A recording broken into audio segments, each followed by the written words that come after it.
우리 앞뒤 좌우로 인사하겠습니다. 교회를 아름답게 세워갑시다. 교회를 아름답게 세워갑시다.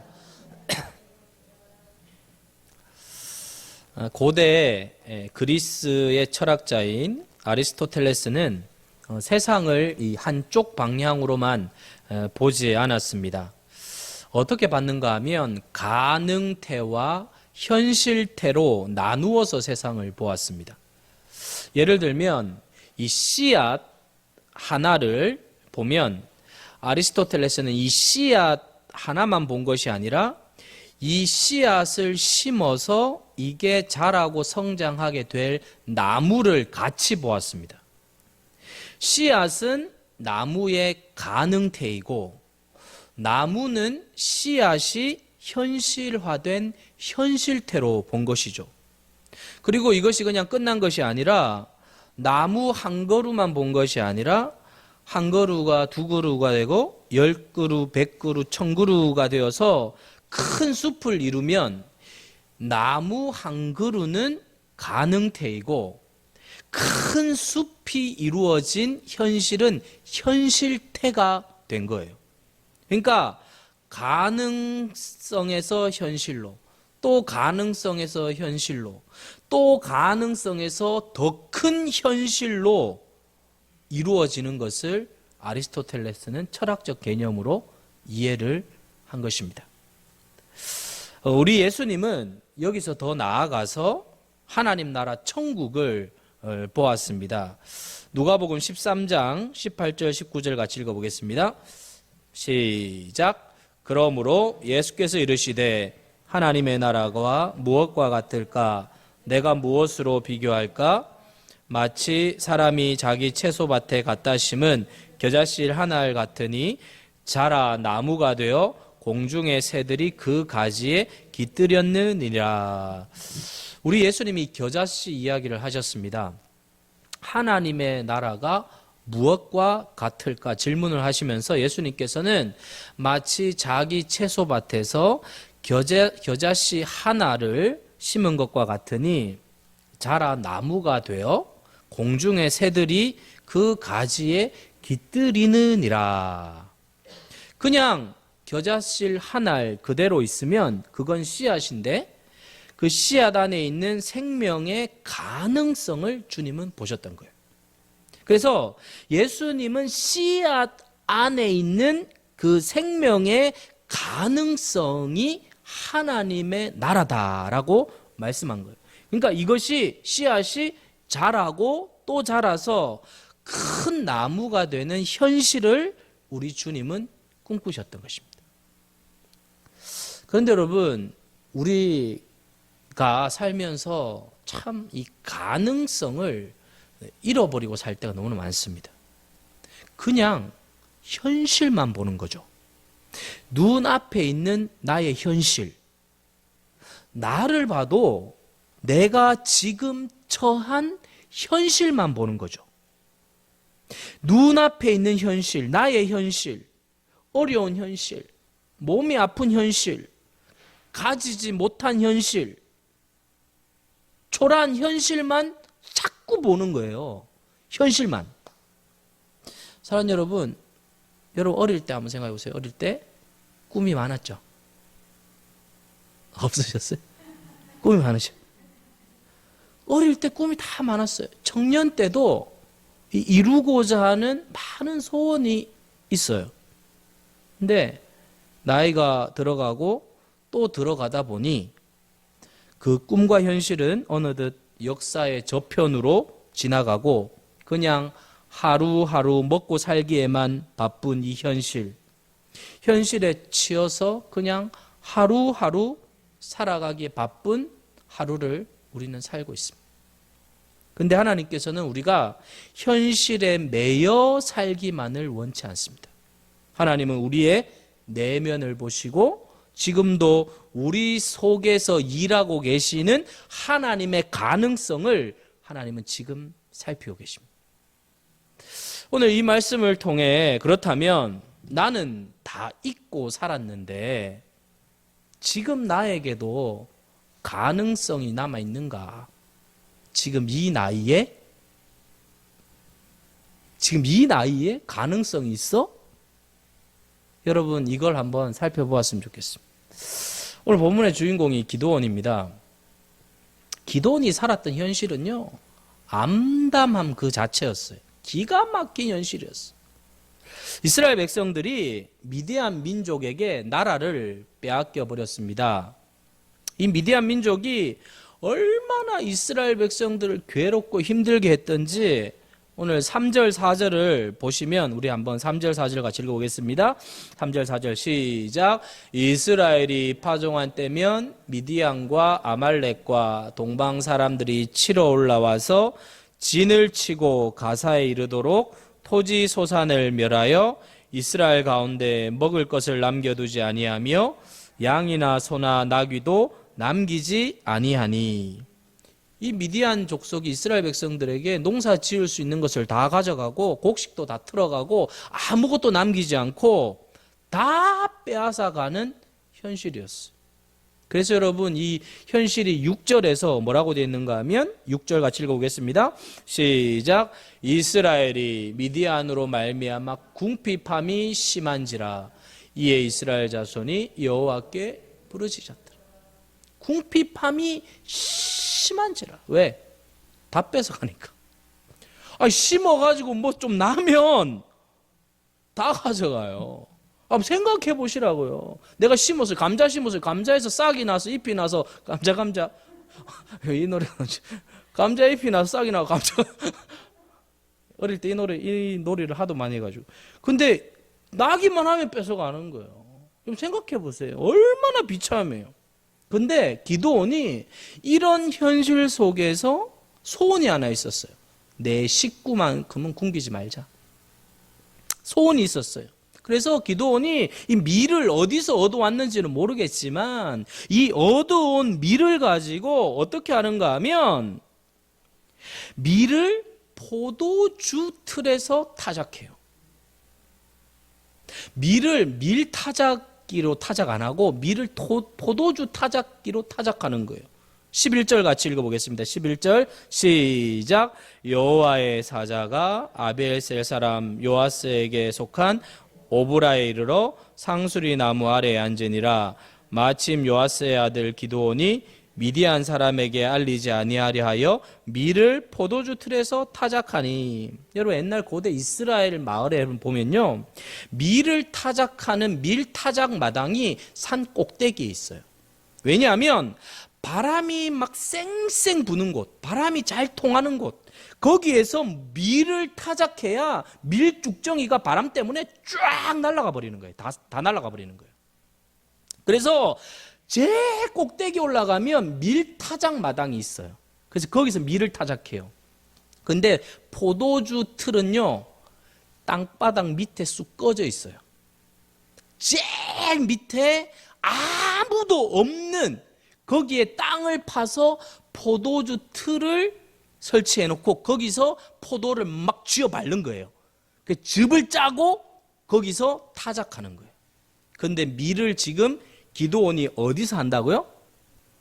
밀 타작 마당이 아니라 포도주 틀에서 막 하고 있는 거예요. 왜?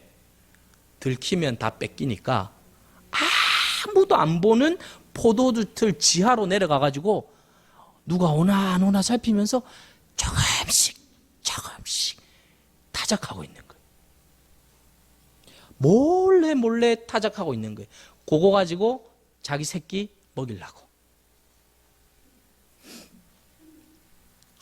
아주 소심한 사람이에요. 아주 소심하고 겁 많고 정말 배짱이 하나도 없는 그런 사람이에요. 근데 그런 기드온한테, 이 소심한 기드온에게 여호와의 사자가 나타납니다. 그리고 뭐라고 이야기합니까? 12절입니다. 시작. 큰 용사여, 여호와의 사자가 기드온에 나타나 이르되 큰 용사여 여호와께서 너와 함께 계시도다 하매. 큰 용사여 여호와께서 너와 함께 계시도다. 큰 용사라니요. 지금 밀도 타작해가지고 걸리면 빼앗겨가지고 쫄아가지고 소심하게 포도주 틀 그 지하로 내려가가지고 숨어가지고 소리 없이 밟고 있는데 갑자기 여호와의 사자가 나타나서 큰 용사, 큰 용사라니요. 나한테 지금 나 소심한 기도원한테 큰 용사는 무슨 큰 용사입니까? 여호와의 사자는 지금 처해 있는 기도원의 현실을 보지 않았고 기도원의 내면을 보고 있는 거예요. 기도원 속에 있는 가능성을 보고 있는 거예요. 그걸 보는 거예요. 도대체 기도원이 어떤 사람이었길래 여호와의 사자는 그걸 봤을까요? 13절 한번 읽어보겠습니다. 13절 시작.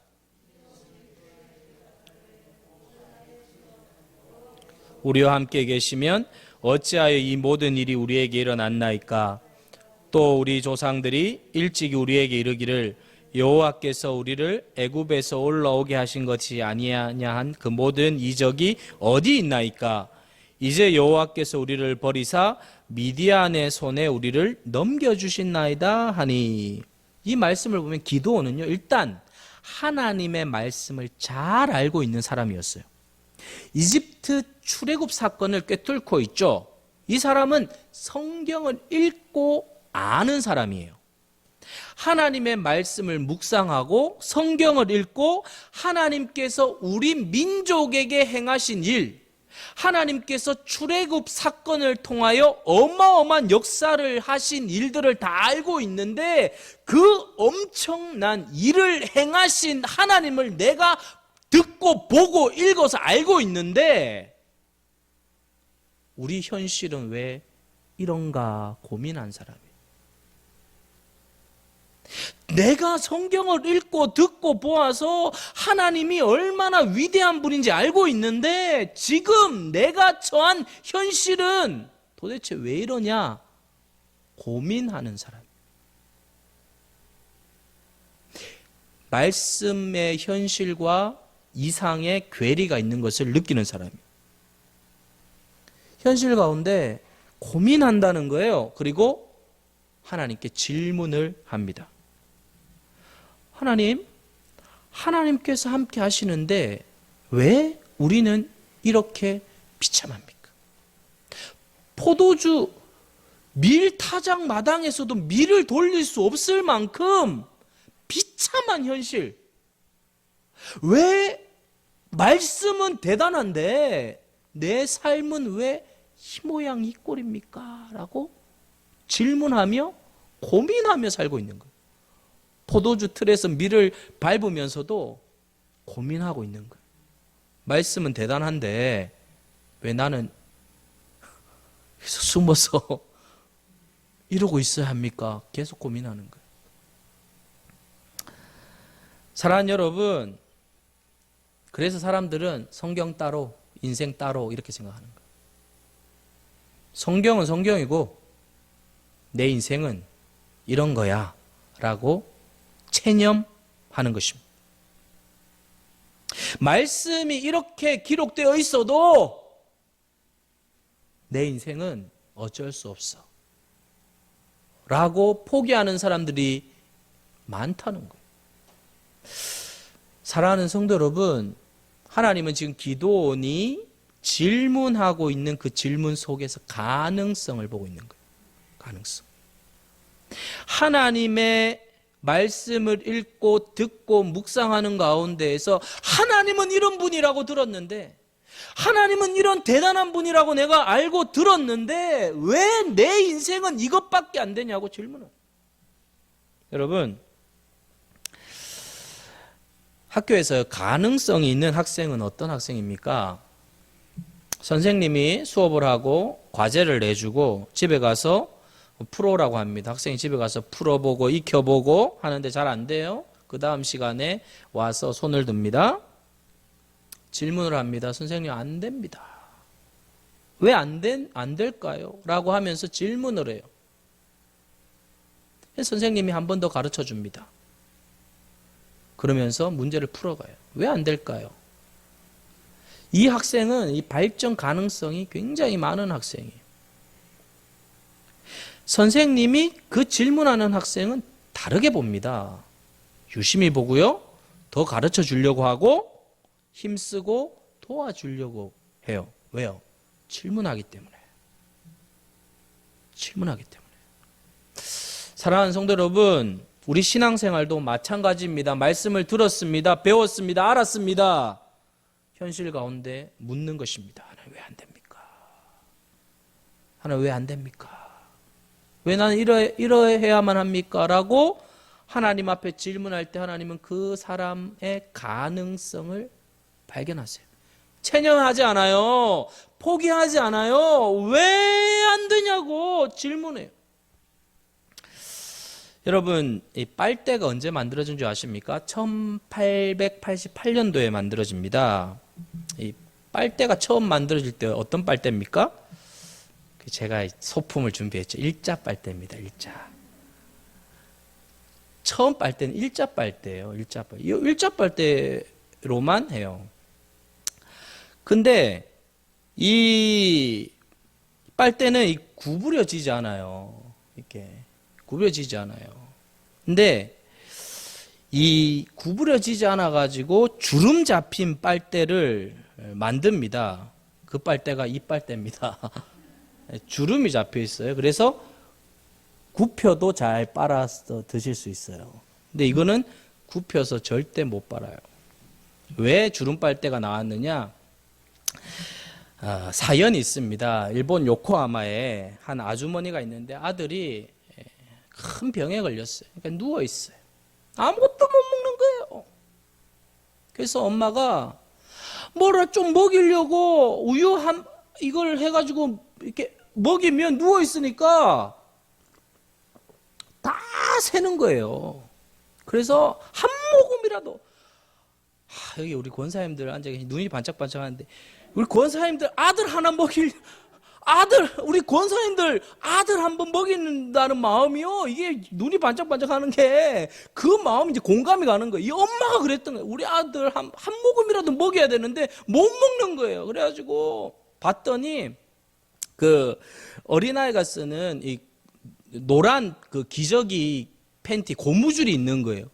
그거 가지고 이 빨대를 잘라가지고 그 고무줄로 연결시켜서 실로 꽝꽝 묶었어요. 그러니까 이게 굽어지는 거예요. 됐다 해가지고 먹였어.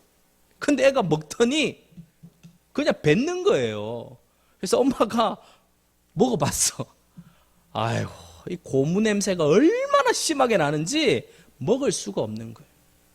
그래서 엄마가 어떻게 할까 하다가 봤더니 수도꼭지에 그 호수가 주름이 잡혀가지고 이렇게 돼 있는 거예요.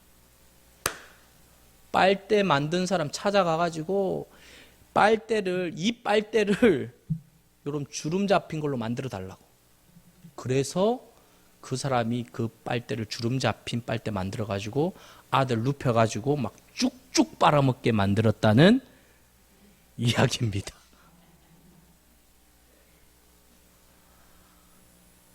아들이 아프니까 질문하는 거예요. 어떻게 먹여야 될까? 우리 아들 어떻게 먹여야 될까?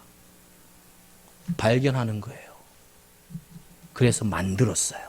그래서 먹인 것입니다. 가능성이 일어나요. 하나님께 질문하는 거예요. 하나님 살아계시다고 하는데, 하나님 전능하시다고 하는데, 하나님 천지를 창조하셨다고 하는데 나는 왜 이렇습니까? 질문하는 인생이 위대한 인생이에요. 할렐루야. 하나님께 물어봐야 돼요. 자꾸 물어봐야 돼요. 하나님께 물어봐야 된다고요. 하나님께 묻고 기도하고 엎드려야 된다는 거예요. 엎드려야 되는 거예요. 하나님 왜 그렇습니까? 그러면 하나님 말씀해요. 너 참 가능성이 있구나. 귀를 기울이시는 거예요. 그리고 하나님 큰 용사로 불러주시는 것입니다. 두 번째, 기도원이 하나님의 손에 붙잡힌 위대한 용사가 된 건 15절입니다. 15절 같이 읽겠습니다. 시작. 그러나 기드온이 그에게 대답하되 오 주여 내가 무엇으로 이스라엘을 구원하리이까? 보소서 나의 집은 므낫세 중에 극히 약하고 나는 내 아버지 집에서 가장 작은 자니이다. 연약함.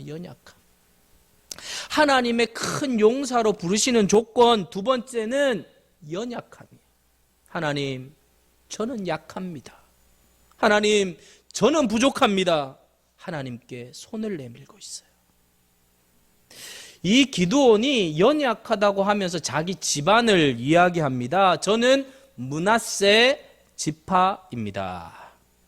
여러분, 므낫세 지파는요, 열등감을 가지고 있어요.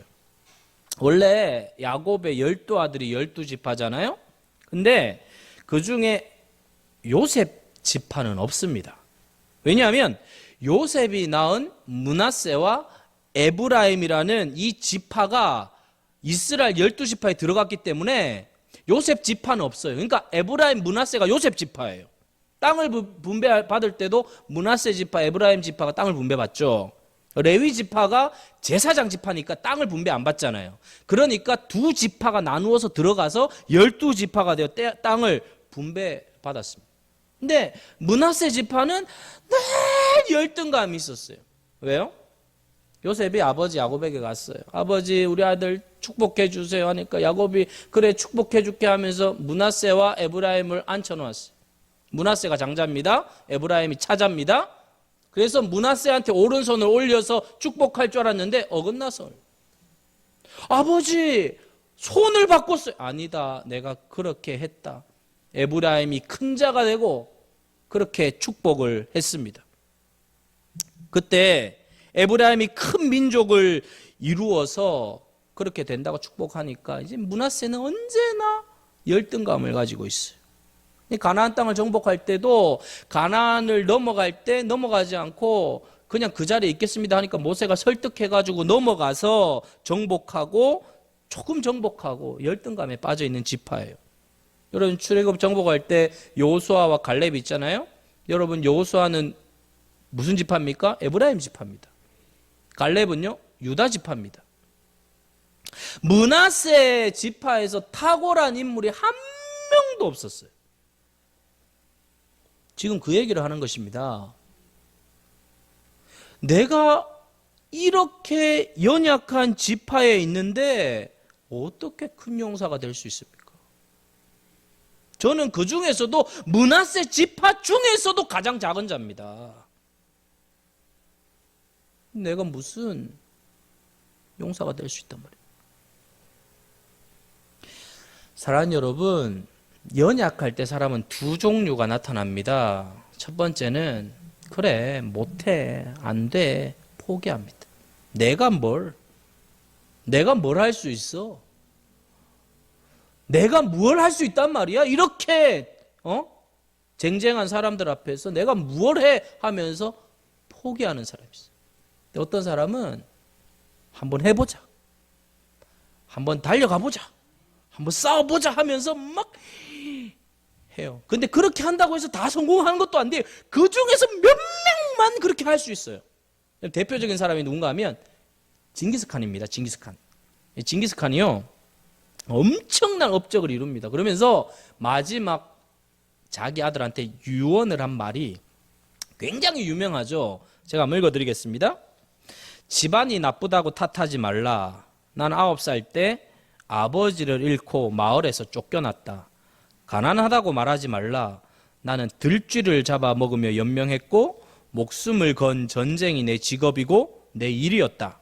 작은 나라에서 태어났다고 말하지 말라. 그림자 말고는 나는 친구도 없었다. 배운 게 없다고 힘이 없다고 탓하지 말라.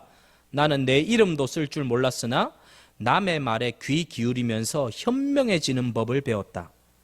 너무 막막하다고 그래서 포기해야겠다라고 말하지 말라.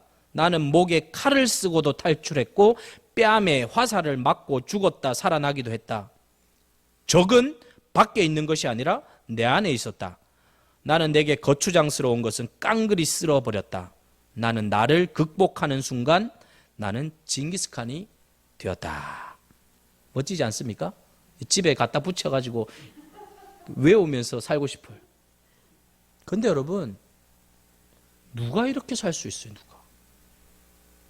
목에 칼 차고 도망칠 수 있어요, 여러분? 뺨에 화살 맞아가면서 도망칠 수 있어요? 몇 명이 이렇게 할 수 있어요? 징기스칸도 훌륭하지만 성경은 징기스칸보다 더 위대한 사람이 있다. 징기스칸보다 더 위대한 사람은 하나님, 저는 므낫세 지파입니다. 하나님, 저는 약합니다. 하나님, 저는 아무것도 할 수 없습니다. 하나님, 나는 절망이고 좌절입니다. 하나님이 도와주시지 않으면 내 인생은 아무것도 안 됩니다. 하나님 도와주시옵소서 라고 하나님의 도우심을 갈구하는 사람이 가장 위대한 사람. 하나님께 도움을 구하는 사람, 하나님을 의지하는 사람, 하나님을 붙드는 사람이 가장 위대한 사람입니다.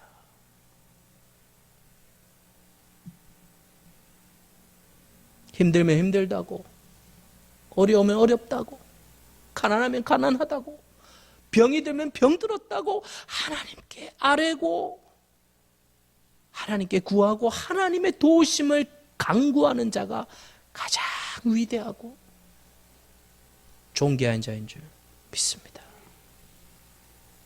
사랑하는 여러분, 왜 위대하냐? 16절입니다. 16절 같이 읽겠습니다. 시작. 여호와께서 그에게 이르시되 내가 반드시 너와 함께 하리니 내가 미디안 사람 치기를 한 사람을 치듯 하리라 하시니라. 왜 위대한 인생입니까? 하나님 말씀하셨어요. 내가 반드시 너와 함께 하겠다. 하나님이 함께 하시니까 위대한 인생이에요. 하나님이 함께 하시니까. 자기의 연약함을 이야기하니까 하나님이 울컥하셨습니다. 그렇구나. 너는 집이 가난하구나. 너는 연약하구나.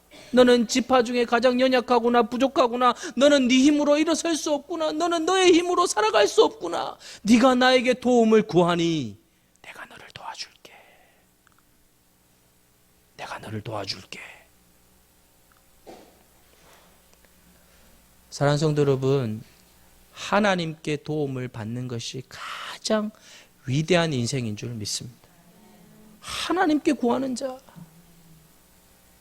질문하고 하나님의 말씀은 이러한데 도대체 내 인생은 왜 이렇습니까? 라고 질문하면서 하나님께 구하고, 하나님, 저는 약합니다. 하나님, 저는 부족합니다. 하나님, 저는 제 힘으로는 도무지 살아갈 수 없습니다. 하나님이 도와주셔야만, 하나님이 함께해 주셔야만 나는 살아갈 수 있사오니 주여 도와주옵소서. 할렐루야. 이 위대한 인생이. 사랑하는 성도 여러분, 우리 주님께 도움을 구하십시다. 하나님께 도움을 구하십시다. 여러분, 이 작은 거라도요, 주님께 물으면서 하는 거예요.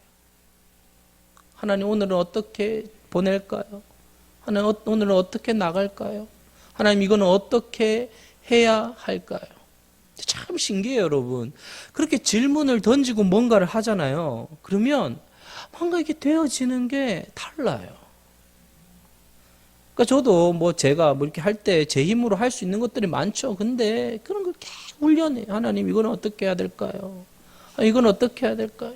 하나님, 이 본문은 어떻게 뜯어 맞추고 어떻게 살펴야 될까요? 하나님, 어떻게 배열해야 될까요? 하면 그냥 어느 순간 착착착착착착착 돌아가면서 팍팍 맞춰지는데, 와, 정말 너무 행복해요. 너무 행복해요. 왜요? 하나님이 도와주시니까. 사랑하는 성도 여러분, 우리 훈련하십시다.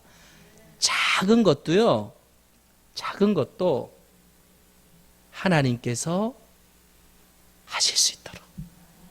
작은 것도요. 지난주에 이제 주일날 이제 전도를 나가고 싶은 거예요. 전도를 가슴에 뜨거움을 주는 거예요. 그래서 목요일날 권사님하고 전도하러 나갔어요. 나갔는데 가슴이 뜨거워요. 딱 하는데 차를 딱 대고 딱 내려가가지고 아파트에 딱 들어갔는데 2명의 부부가 딱 나오는 거예요. 노부부가 딱 나오더니 이러는 거예요. 우리 지금 교회 찾으려고 나가는 중이라는 거예요. 교회 찾으려고. 거기서 딱 만난 거예요. 그래가지고 우리 교회 구경 와가지고 여기 다 돌아보고 모르겠어요. 주일날 온다고 약속은 했는데 그런데 저는 막 전율이 일어나는 거예요. 원래 권사님이 버스 타고 오기로 했는데 내가 마음에 또 모시러 갔어요. 원래 그리고 바로 가려고 했는데 또 들렸다가 다시 기도하자고 그것도 하나님 인도하셔요. 바로 갔으면 또 못 만났어. 와, 기도하고 챙겨가지고 딱 나가서 딱 했는데 딱 만나는 거예요. 주일날 오면 할렐루야고 할렐루야고 제가 볼 땐 올 것 같아. 근데 그 만남이 하나님이 함께 하셨다는 게 느껴져요. 기도를 하는데 그러니까 막 너무 많더라고요. 이렇게 이 사람 저 사람 되게 많이 만났어요. 근데 막 기대가 되는 거예요. 와, 정말 코로나 끝나고 얼마나 많은 영혼들에게 복음을 전할 수 있는데 막 복음 전하는 게 얼마나 행복한지 몰라요. 와, 함께 하십시다. 여러분 시간 나면 이제 오세요. 같이 복음을 전하는데 근데 제가 기도하지 않고 그랬으면 그냥 그랬을 것 같은데 간절히 기도하는데 하나님이 발걸음을 인도하시는 거예요. 사랑하는 성도 여러분, 작은 거에 하나님께 묻는 훈련을 하세요. 작은 것부터. 하나님, 이것 어떻게 할까요? 저거 어떻게 할까요? 하나님, 나 약합니다. 나 부족합니다. 여러분, 하나님의 은혜가 막 부어져요. 똑같아요. 내가 할 수 있다고 내가 뻐기는 사람에게 주려다가도 싹 집어넣어요. 있어. 근데 주고 싶지가 않아. 근데 연약하고 부족하다고 인정하고 하나님을 붙드는 자에게 부어주는 거예요. 저는 우리 교회가 그런 교회 되었으면 좋겠습니다. 그런 교회가 되었으면 좋겠습니다. 하나님을 간절히 바라면서 겸손하게 하나님의 은혜를 충만히 받는 우리 교회 되기를 주의 이름으로 축복드립니다.